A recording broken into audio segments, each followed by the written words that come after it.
love this place, man. I love it. I love everything about it. Being here, even not being able to practice, and just being in the building, being around the guys. Jordan Poyer, he gave us a speech earlier about our reasons for being here, what we should be working for, getting to know your teammates, winning every day out here, winning the meetings, winning the training room, winning at practice, and most importantly, letting this be a springboard into the season for us to continue to have success and take that next jump. We lost 4 games last year. Was it 5 games, including the playoffs? And we got to find a way to get even better from that standpoint. So using opportunities like this to be around our teammates, using opportunities to be here in the facility is definitely what we need to get to where we want to go. You talked to Steph, and do you have any read on that situation at all? I say this about Steph. I'm on Steph's side. I feel like just the little stuff that we've seen in the media about him is certainly not true. I know the guy. It wouldn't be a Von Miller here with the Buffalo Bills without Steph. He was, we had Josh and we had all the guys, here, but it definitely would not be a Von Miller here with the Buffalo Bills without a Stefon Diggs, and him giving me his insight on the team and just about him being here. So I'm on Steph's side. It's stuff that they get worked out, and it's just OTAs at the end of the day. Every time he shows up, he doesn't know how to go halfway. He loves hard. He practices hard. He's a good friend. He does everything to the max. Situation, I'm really not worried about it.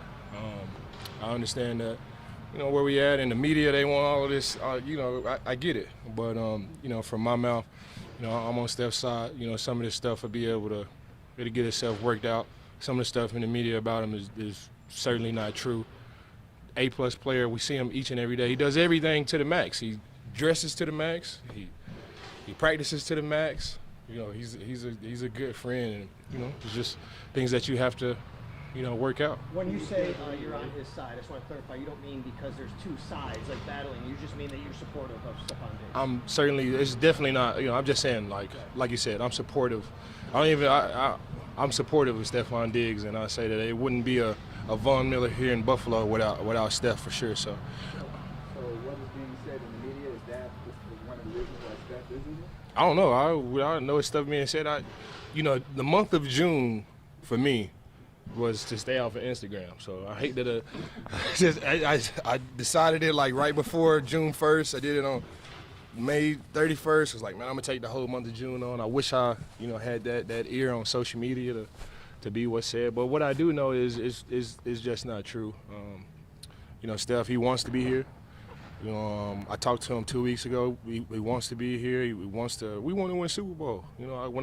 When Steph and Josh Allen group FaceTimed me when I was in the Bahamas, that's why I came here, man. And it couldn't be one without the other. If it was just Steph, it wouldn't be a Von. We don't have a quarterback. If we just had a quarterback with no Steph, it just wouldn't work out for me. So both of those guys, man, everybody in this organization are the reasons why I came here, and I just want to make everything straight. And I'm in support of Steph.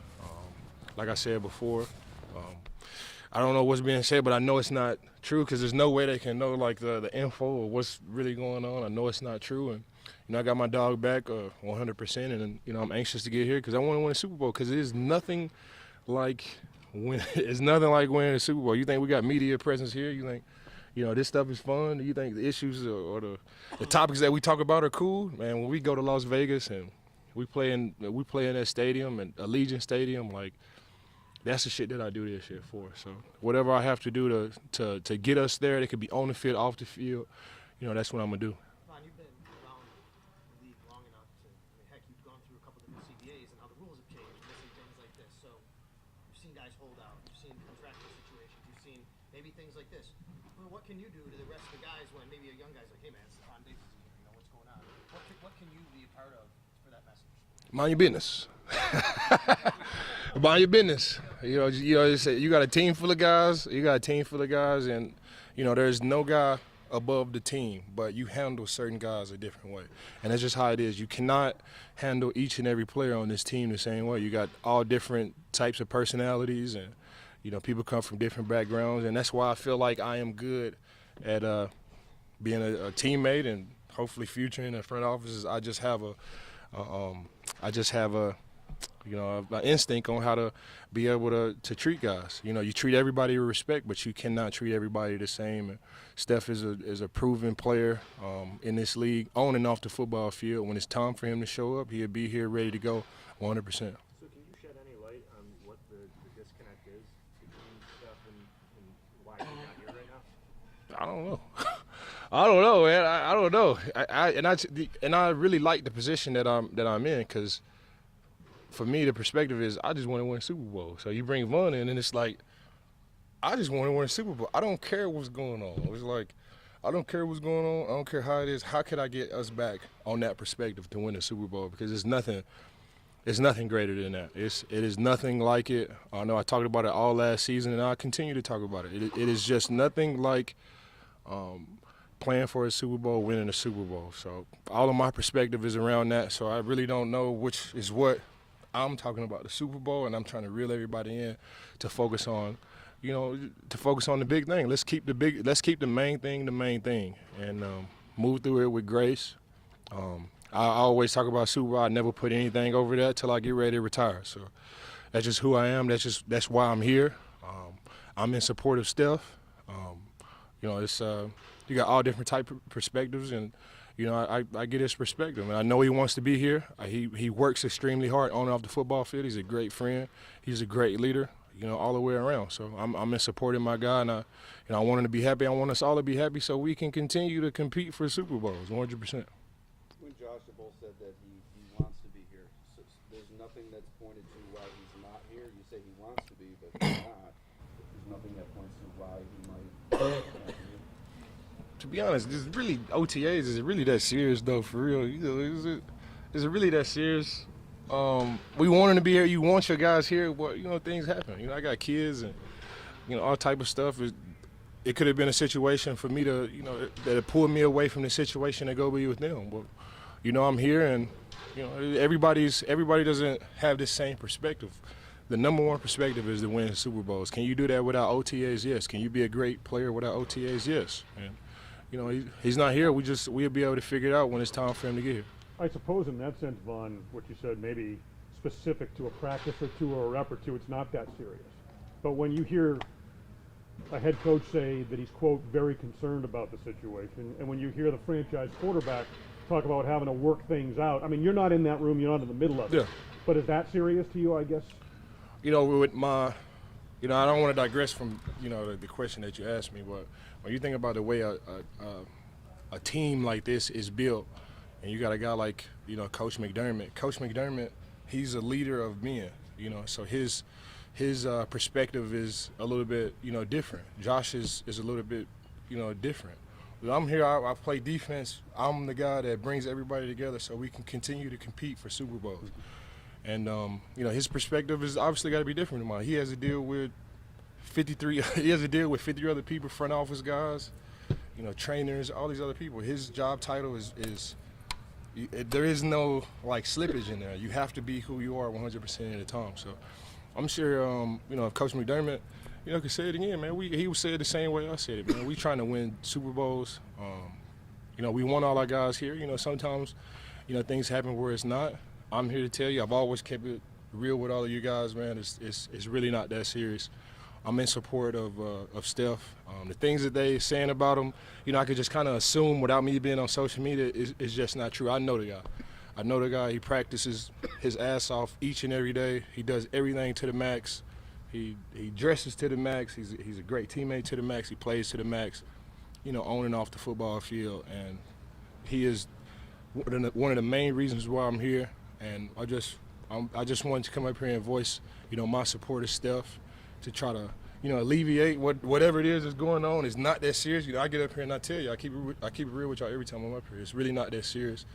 We're trying to dial everything back in so we can continue to compete for Super Bowls for sure. If you had a message for Steph, what would it be? Man, Adam already said it, man. You already know how you get down, man. I'm not about to, get up here and send a message through the media. I talk to him all the time, though. Talk to him on the phone, talk to him in person, and I'm just that type of guy where I'm a great communicator. I rush the passer. I'm a comedian. You see my guy right here? You know, and I'm a great communicator. And it's just, you know, everybody's not like that. So, you know, everybody's not built like that. No matter what the emotion is, no matter what the success or the defeat or the failure for me, I'm able to come up here and communicate with you guys how I feel and communicate with my fans how I feel. So I always continue to do that. Everybody's not like that. I communicate with Steph. I communicate with our team, communicate with our front office and our leadership the exact same way. And I'm here and I'm telling you guys that it's really not that serious. I'm in support of Steph. Everything will be good. I know it's the hot topic right now, and I'll just trust me on this one. It's not that serious. Everything will get worked out. Do you think you have a chance to be practicing during training? Oh, thank you. Well, question about Vaughn now. And I'm ready to go, man. You know, the feedback that I got from Dr. Cooper last week, you know, it's the healing process for me between 6 and 9 and 10 and 12 and 11 and 12 months. That healing process is somewhat the same. You know, you want to get to the 2-year mark. That's when you'll be fully healed. But between 6 and 11 or 12 months, the healing is really no difference between month to month. So I'm in a great spot now where it's all on me. I can't go out there and, you know, mess it up or, you know, injure myself. The possibility is always there. But as far as my ACL and the surgery that I had done, I can't, you know, mess it up doing just regular stuff. So my biggest task now is to transition from a rehab warrior to a pass rusher again. And going through football, getting the conditioning down, just being a football player again. And whenever I can do that, whether that's 2 weeks, a month, 2 months, 3 months, 4 months, you know, it won't be that long because I'm feeling good right now. I see these guys running around right there, and you know, I'm almost there. So it won't be that long. You know, I trust these guys here from, you know, Brandon Bean to Nate Bresky to Coach McDermott to Coach Washington.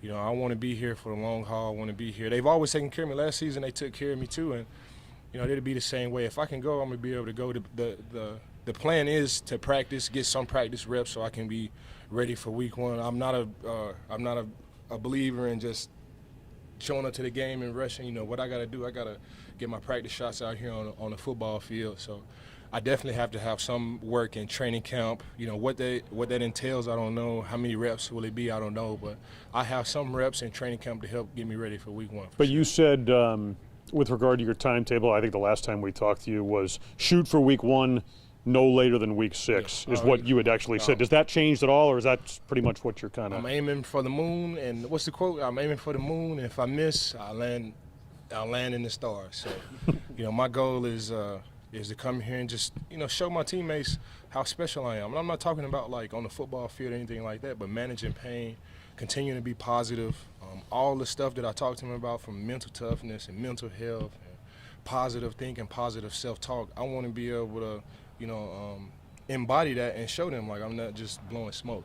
You know, I went in there last year with Trey White and Tommy Dole and asked, you know, what's going on, this and that, and, you know, just, you know, being that OG that went through ACL surgery, and I'm back now and giving them advice, and now I'm back in that situation. So just to be able to show them, just to be able to show my teammates, not the other team or getting sacks or anything like this, just to show my teammates that I work hard, I'm ready to go, and, you know, my ACL's all healed up, and I'm back and I'm better than I was before. We saw you kind of jumping out of your stance a little bit out there today. Is that kind of the next step?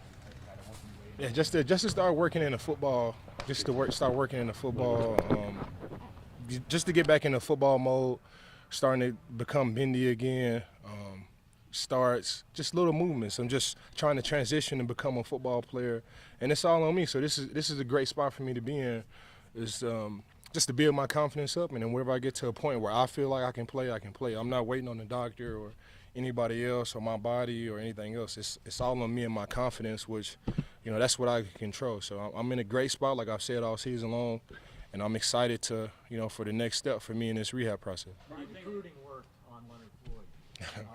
What's he bring to the defense? Why did you want to see him come here? His energy, the way he goes about playing defense, the way he goes about playing football, We play a 6 technique here, 4-3. He's good in the 6. He's good in the 9. He's a great pass rusher. He's a great run defender. He's tall. He's rangy, and he can definitely rub off on G as well. It's only so much talking that I can do. I'm 6'3". G is 6'10", and Leonard Floyd is 6'8". So it'll be a language that only those guys can speak, and just by having them here, just to be able to give us the depth and the rotation. Like, we got Leonard Floyd, like, Super Bowl champion. I was telling Ed the other day, like, doctors, they have like the MD, and that's when you're a professional and you become a professional, like a doctor or whatever, you get the MD behind your name, or DDS if you're a dentist or whatever. When you win a Super Bowl, that ring it just validates who you are and what you've done and what you've been a part of. Leonard Floyd is a Super Bowl champion. He's made plays in the Super Bowl. He knows what it takes, and just another guy to be able to rub off on this team in a championship way. Do you think he gives the coaches like more chess pieces, more options on the inside, because he's such a proven guy? I wouldn't say chess pieces, because the way we run defense here, there is no magic call. There is no magic call. There is no magic scheme. We line up and we just whoop ass. And he's the same exact player. We're not trying to hide or out scheme guys or this and that. We line up, we play football, we whoop ass, we rush the passer, we play solid run defense. We keep everything as simple as possible. We get Josh Allen out there, Stefon Diggs, and this Dalton Kincaid kid is insane. Like, with Dawson Knox and Gabe Davis, and we get those guys back the ball and they go score, and we line up and we do it again. Brian, you played with a lot of defensive line groups throughout your career. Mm-hmm. How would you compare this defensive line? This is definitely the biggest defensive line room that I've ever been a part of, with 18 people. Coach Washington is definitely one of the best coaches that I've ever dealt with. I don't want to disrespect any of the great coaches that I've had, but he's definitely tied up there with all the other great defensive line coaches that I've had. He's a leader of men. He commands respect in a loving way. He wants us all to be successful. Every player on that roster, from every player in that defensive line room, 1 through 18, he wants us all to be able to make the team. He wants us all to be able to have success. He wants us all to go out there and have sacks and be great with the rest of our lives, man. And it's a unique room that I love being in. You got Ed Oliver. He just got paid, so he's happier than ever. He's happier than ever. His personality's on 10.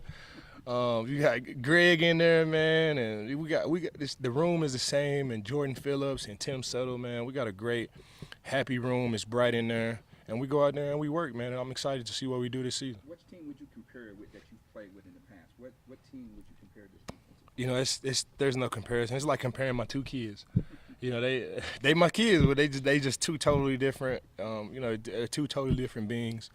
I would say we're able to rush the passer. Back in 2015 with DeMarcus Ware, that was the best defense in NFL history, and that'd be another argument that we can have another day. But to be able to rush with DeMarcus Ware and have a rotation with Shane Ray and Shaq Barrett, we have some similar characteristics here. We got Greg Rousseau, Flo, and you got Boogie Basham, AJ, and we got Shane Ray again. We got all these different weapons to be able to go out there and have success. Then we got the big guys in the middle, stop up the run. But I don't want to say that that's all they do, because we know Jordan Phillips, he rushes the passer as well. Daquan, he rushes the passer as well. Puna rushes the passer, but everybody's stout in the run. So this is definitely a unique room that I enjoy being in. You've talked about different points and different places on the roster here that you've gotten to watch in practices.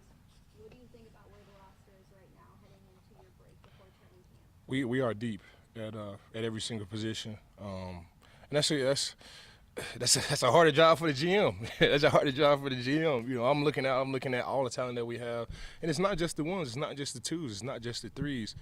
We got guys all over the place. We got tall, rangy corners. We got receivers that are capable of being starters on another team. We got starters that were on another team that came over here that probably won't be starters, that had to be in the rotation. Our offensive line is stacked. We just signed Brandon Shell, and we got you got Connor McGovern and Edwards and Deion Dawkins and Quisenberry. So we have a really deep offensive line, really deep defensive line. Coach McDermott likes to say all the time, those are the quarterback, offensive line, and defensive line are the three most important groups in the building, and we're loaded at all three of those groups. So I'm super excited for all of these guys, man. It's a hard job for the GM to be able to trim this team down, because everybody on this team is capable and ready to play. Do you see Dawson Knox go down No, I didn't. I was probably dancing or something. You know, I got dancing. You're talking about. He was like, I check in on Dawson Knox for sure. Thanks, guys. I appreciate y'all. That Jordan Poyer